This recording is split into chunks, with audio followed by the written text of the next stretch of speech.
ప్రజా సమస్యలను ప్రణాళికాబద్ధంగా సకాలంలో సమస్యల పరిష్కారానికై నూతనంగా వికాస్ నిధి యాప్ను మల్కాజ్గిరి శాసనసభ్యులు మరి రాజశేఖర్ రెడ్డి ప్రారంభించారు. మల్కాజ్గిరి ప్రజలకు మరింత చేరువయ్యేందుకు వారి సమస్యలను పరిష్కరించే క్రమంలో ఈ నూతన యాప్ ఎంతగానో దోహదపడుతుందన్నారు. సాంకేతిక పరిజ్ఞానాన్ని ఉపయోగించి ఈ యాప్ను రూపొందించినట్లు, ప్రతి ఒక్కరికి సులభంగా అవగాహన వచ్చేలా టోల్ ఫ్రీ నంబర్ కూడా ఏర్పాటు చేసినట్లు తెలిపారు. ఈ సందర్భంగా ఆయన మాట్లాడుతూ అభివృద్ధి వైపు నడుస్తూ ప్రజల సమస్యలను తీర్చేందుకు కృషి చేస్తామన్నారు. ఓవైపు ముఖ్యమంత్రి రేవంత్ రెడ్డి ఇన్ఛార్జ్ మంత్రుల నిధుల విషయంలో సానుకూలంగా ఉన్నప్పటికీ అధికారుల వైఖరి మాత్రం ప్రతికూలంగా మారిందని ఆవేదన వ్యక్తం చేశారు.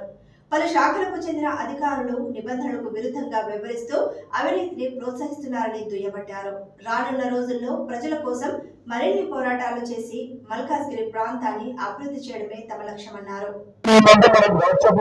ఏ విధంగా నోటిఫికేషన్లు వస్తాయో ఇప్పుడు నేను ఒక రివ్యూ మీటింగ్ పెట్టాలా, ఇప్పుడు జలమండలి వాళ్ళని పిలిపించుకోవాలా, ఎలక్ట్రిసిటీ బోర్డు వాళ్ళని పిలిపించుకోవాలా, ఎంఆర్ఓని పిలిపించుకోవాలా, జిహెచ్ఎంసీ అధికారులను పిలిపించుకొని ఒక ప్రాజెక్ట్ ని డిజైన్ చేసుకునేటప్పుడు నేను మీటింగ్ కి నాకు అలర్ట్ వస్తుంది, మీటింగ్ పెట్టాలా ఈ ఫలానా రోజు అని, లేకపోతే కలెక్టర్ కి మనం లెటర్ రాయాలనే అలర్ట్ వస్తుంది, లేకపోతే ప్రిన్సిపల్ సెక్రటరీ దానకిషోర్ గారు ఉన్నారు, ఆయనకు సంబంధించి ఏదైనా వర్క్ ఉందనుకోండి ఆయనకు అలర్ట్ చేయాలనే ఒకటి వస్తుంది, లేకపోతే జిహెచ్ఎంసీ ఇక్కడ లోకల్లో మన సర్కిల్ జిహెచ్ఎంసీ డీసీలకు చెప్పే అలర్ట్స్ కూడా మనకి ఇక్కడ వస్తుంది. కాబట్టి ప్రతినిత్యం మేము కూడా అలర్ట్ ఉండడానికి మా నాయకులందరూ కూడా అలర్ట్ ఉండి సో దట్ ప్రజాక్షేత్రంలో ప్రజలకు అంటే ఒక ఏమంటారు ఈజీగా మెరుగైన సేవని అందుబాటులో తీసుకురావడానికి ఒక ప్రయత్నం.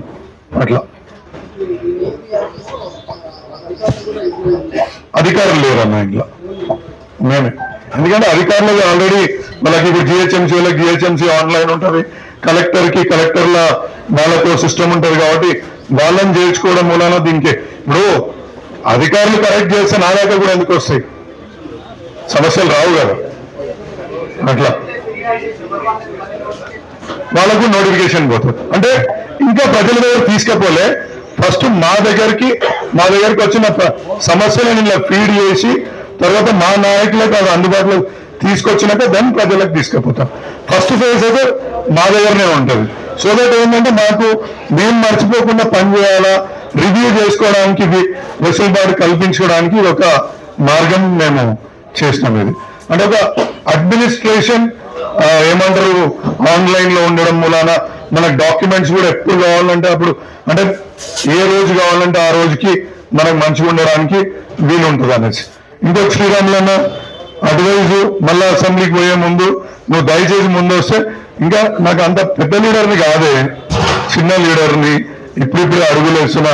పెద్ద లీడర్లు పెద్ద మాటలు పెద్ద డైలాగులు కొడతారు కానీ నాకు అంత రాదు. నెక్స్ట్ టైం అయితే నువ్వు నాకు వచ్చి కొంచెం ట్రైన్ చేయి, ఇంకా ఎఫెక్టివ్ గా కొడతా. అట్లా మంచిగా అసెంబ్లీలో ఇంకా బాణి గట్టిగా వినిపిస్తట్టు ట్రై చేస్తా.